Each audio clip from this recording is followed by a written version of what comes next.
So I just wanted to go through my impressions of my own personal 2018 Nissan Leaf. I've had it now for about 2 months, and I've put about 5,700 and change kilometers on this car. I just can't believe how much driving I've done in this. My typical drive to work and back is about 45 to 55 kilometers, depending on the route that I take. So let's say 50, cut it down the middle. This is our primary vehicle that I use all the time to go back and forth to work. So I put over 5,000, almost 6,000 kilometers on the car. I have to admit, I have not put it through its range paces yet. I've only basically driven within a daily range of the Leaf. Right now at these temperatures here in Ontario, southern Ontario, we've had a hot summer. We've had some days where we get 45 degrees Celsius, 46 degrees Celsius with the Humidex. Certainly without the Humidex into the 30s. We've had some cooler nights, but it's been a pretty warm summer since I've picked up the car. It's been fairly warm. I've had no issues in charging overnight. I have a level 2 charger at home.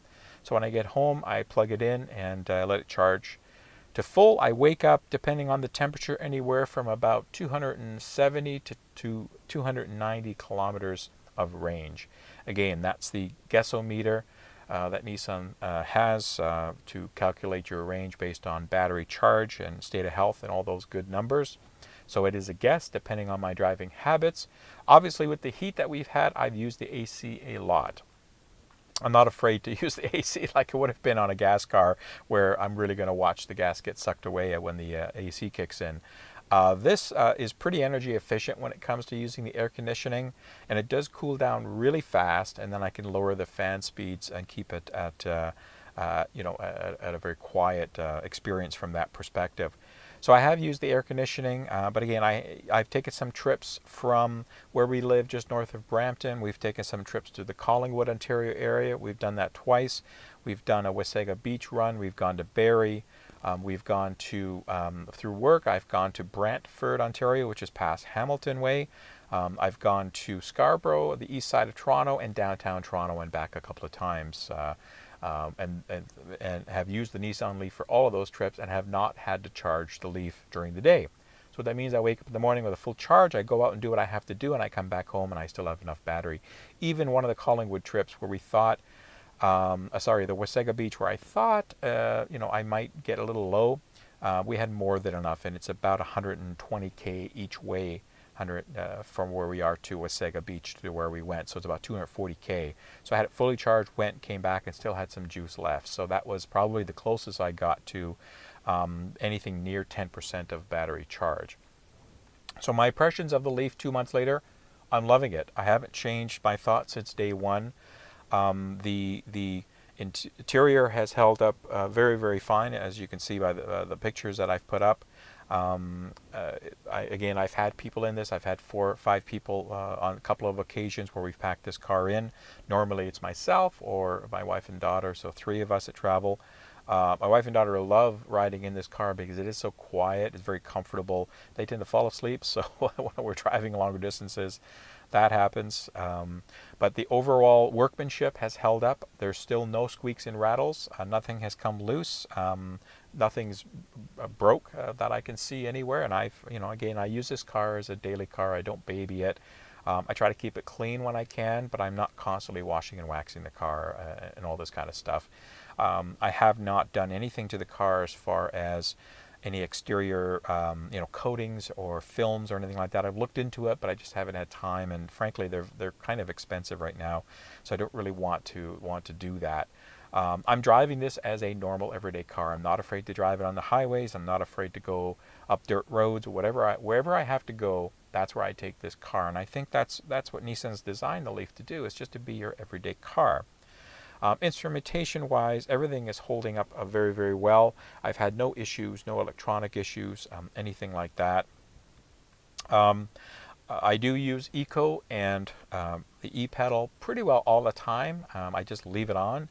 I did run about a week without Eco on just to kind of see if I got a range difference, and it might have been very slight. I know there's a few other YouTubers that have reported on their thoughts about that. It doesn't seem to make a huge difference, but I just prefer to run on eco, because when I don't run on eco, what I find myself is, because I have that much more power available, I tend to actually drive faster, and I get a little more aggressive. It's hard to describe. I'm not cutting people off or anything like that, or racing or anything like that. You just tend to drive a little bit more quicker. And the whole point of this car for me was to kind of slow down, that whole driving experience. I don't want to be the fastest on the road. I don't want to be beat people off the lights and this kind of stuff. I'm here to drive a comfortable car that has zero emission. So when I'm driving, I know that there's nothing going into the atmosphere from this vehicle while I'm driving it. And that's the state I want to stay in. So I find that with eco mode, because it does throttle down the amount of electricity, the amount of energy that you have. Now, if you need to go, you stop on it and you'll get full power. So there's no problems in getting out of any situations or needing to accelerate quickly on an on-ramp or something like that. You're trying to merge with traffic and so forth. So that's the reason I leave it on eco mode, and that's just me. Everybody's going to be different. But I find for my overall state of health, I guess if you want to say that, I just find it a much more pleasant experience if I'm not trying to gun this thing all over the place. It has the power. This thing will move. It's not a Model 3. It's not an S or an X. Certainly not a Camaro or Corvette or anything like that. It's not supposed to be, but it has enough power to get you where you need to go very adequately, and I brought some people to show them the car, some family, and I've driven them around, and they've been very surprised at the acceleration that this thing has, even with a couple of people in the car.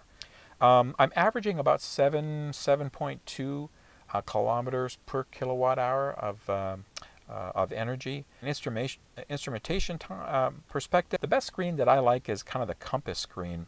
So it has the compass, and then it tells you the street you're on, and it has a little icon to tell you the way. I've learned after the first probably 2 to 3 weeks, maybe almost a month, where I was just constantly looking at numbers and had the drive computer on, and I'm always looking at stuff. I've learned to kind of just ignore all that. Just get in the car and drive. The only thing I do have, obviously, is I have the Leaf Spy app installed on a secondary iPhone, an older iPhone that I have, and this phone is only used to run the Leaf Spy app. I picked up one of the LE Link 2 OBD2 dongles, I guess, to communicate with it, and I have that up on the screen on my dash here. I pretty well leave it on this screen with the compass. I mean, there are lots of screens to choose from here. I do use the charge time screen. I had it for a while on this screen because I just was so kind of hung up on watching all the regen and watching the energy, and but now I don't really focus on that anymore. Like I said, I just focus on getting in the car and driving it. There's my driving computer again. When it gets to 9999, it kind of sits there. That's the highest it goes. You have to actually reset it to kind of start resetting things. I'll reset the driving distance because I don't want to really reset my energy economy. It's been like that since day one. But there's a lot of functionality. Tire pressure. I'm an old school when it comes to tire pressure. I will take the I have a really good pressure gauge, and I'll use that. There's a screen that shows you the speedometer in digital, so if you wanted to get that, some people are complaining of the analog and then your cruise. As far as Leaf Spy goes, yeah, so I have a similar to what Lemon Tea Leaf James did. I got one of these magnetic mounts and just mounted it here to the dash, and then it's not the same one he got, but it's pretty close, and there's a magnet inside the case, and then this thing just sits there, and I leave it charged, and it goes. So it keeps all my stats as far as state of health, state of charge. I predominantly use this for state of charge and for battery temperatures, and I have yet in this heat to exceed about 42 degrees Celsius. I have not exceeded that temperature, and that's driving, some highway driving all day when it's 40 some odd degrees, humidex. So as I mentioned, I haven't had the necessity to rapid charge, and I know we're all familiar with the throttling that the Nissan does from a rapid charge perspective. I do plan on taking a couple of long distance work trips that are going to take me to have to do one rapid for sure, in some cases maybe two. So I'll be able to get a better judge. But again, I already know what to expect. James and some other data has come out as well, which he put a great graph together as far as what your battery temperature and what you expect, what you should be pulling from a DC Chatham fast charger relative to the battery temperature of the car. Some of them are guesses, but he seems to be pretty close. So I keep that chart handy with me in the glove box so that if I do need to pull over, I can check my battery temperature with Leaf Spy and charge it up and get an idea of what kind of rate I'm going to get so I know how much time I need to spend depending on where I'm going. So I can kind of plan that out a little bit more. Really, the car's just been running great. I've been in some really strong downpours of rain. I've had no handling issues. I've been in driving some very windy days that we've had here, and the car is really planted. Obviously, EVs especially battery EVs with the extra weight that we have down low and center, really keeps the car planted. But otherwise, I mean, the seat has held up fine. I'm not the lightest guy on the planet, but I'm not the heaviest guy either. And for me, ergonomically, this car has been great. One thing I do want to point out, down here in the footwell, so the wheel well arches do intrude a little bit into the floor space of the driver and the passenger, but not as much as the passenger. It seems to be more of the driver. Yeah, you can see that footwell it intrudes a little bit, and my foot is about straight. But on longer drives, I do find that I wish it was just a little bit more to the left there. There is a ledge that you can actually put your foot up like this when the door is closed, so you can move it around. There's no really, there is a bit of what they call, the dead man's pedal there, dead foot pedal, but I wish it was a bit more left. I wish this was just a little bit less pronounced on some of the longer drives. It hasn't really been a problem. I'll shift in the seat and I'll find a comfortable position. Right, folks, I've moved inside because it got pretty windy out there, and I just wanted to supply a few minutes of closing comments surrounding the cost of how much it is to operate this vehicle, because that's a pretty important question that I get asked a lot. And how I can figure that out is pretty straightforward. Nissan has an app called Nissan Connect, and it's a pretty good app. It actually gives you a lot of functionality. Sometimes it takes a few tries to connect to the vehicle, but like a lot of EVs, Nissan has a telematics part to the car, so it's always sending data up to the Nissan servers. And as long as you have a subscription to the application, you can connect and get all that data and do different things with it. And on the main screen, you can do things like put climate control on and off. You can set a timer for that, so you want to preheat or pre-cool the car before you go out. Unlock and lock your doors, honk your horn, flash your lights, that kind of stuff. So it works pretty good. Sometimes it might take a few seconds to connect for an action. Sometimes it may take a couple of minutes. It's very back and forth on that. But one of the great things that the app has is detailed information. As I mentioned, every single trip that I do in this car, or a trip is defined as every time I push the on and off button of the Leaf, it sends that data up to the Nissan servers, and I can get that data back in various forms. And one of the reports that I like to look at is something called the Eco Drive Evaluation Report. And here's the screen for May, and it actually just basically shows a history of averages, and it bases that on a kilometers per kilowatt hour of an average energy use in the Leaf. So as you can see, it's between 7 and 8, sometimes in the low 6s, depending on driving. If I'm driving very fast, a lot of highway driving, using a lot of accessories and so forth. And here's a slide for the month of June. I got a full months of data, a little bit of traveling, so I didn't use the car sometimes. But as you can see, fairly consistent around that 7.5 kilometers per kilowatt hour range. And then for July, here's another slide that shows current usage up until to the taping of this episode. So you get an idea of averages. So I can also look at a year to date for a driving records perspective. So when I factor that into the months, I look at something called driving records, and so I take that average economy, and this is where I can actually see the distance traveled and how I calculated that. So for the month of May, you can see I've done just over 1,300 kilometers with an average energy economy of 7.5 kilometers per kilowatt hour, and electric consumption, which I'll come back to in a moment, some travel time, and pretty important to me stat is the CO2 savings of 243 kilograms of greenhouse gas emissions that did not go into the atmosphere. So I think that's pretty important. So that's for the month of May. In the month of June, here's a slide that talks about, or that shows just over 2,500 kilometers that I drove, and the stats associated with that, averaging about 7.1 kilometers per kilowatt hour. And that makes sense because it started heating up in June, getting more hotter. May was a more temperate month.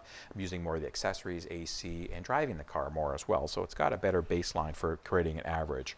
And for July, so forth, in the first 3 weeks of July, pretty well, 1,800, just almost 1,900 kilometers, with an average energy economy of 7 kilometers per kilowatt hour. Down slightly. Again, it's been very hot this summer. I've got the air conditioning running a lot more and so forth, so my consumption is up. Now, one of the things I can gather from all that data is a year to date. So here's a slide that shows me my total distance traveled, and as I mentioned earlier on in this episode, I've done almost 6,000 kilometers, or just over 5,700 kilometers to be precise, and my average economy is 7.2 kilometers per kilowatt hour.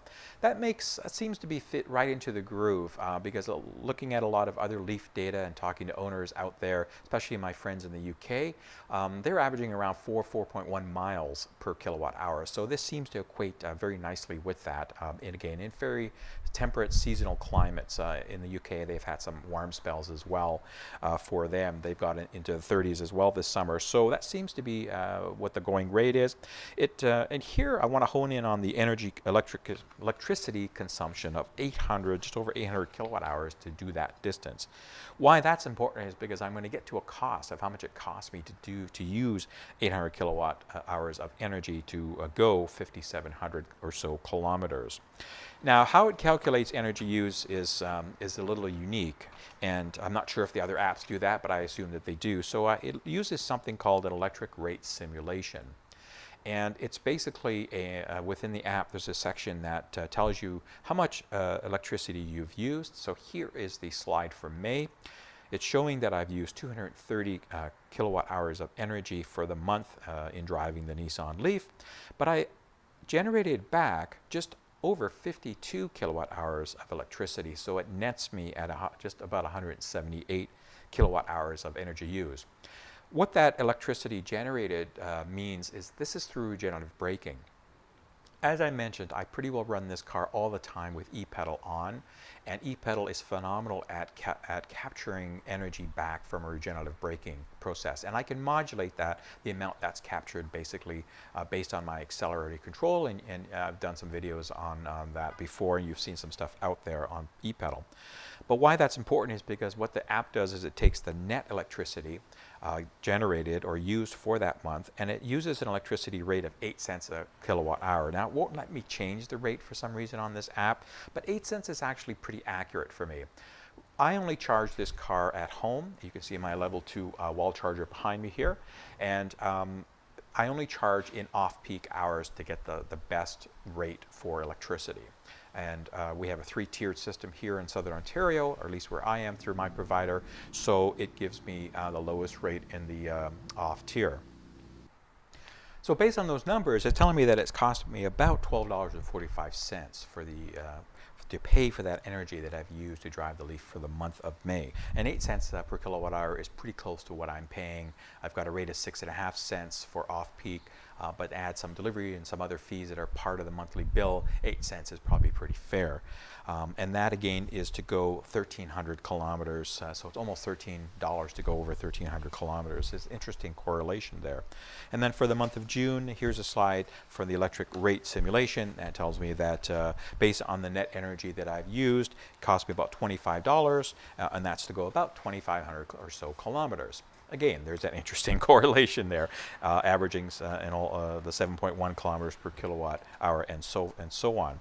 And then for the month of July, the electric rate simulation shows me so far that it's costed me almost $19 to go about 1,900 kilometers.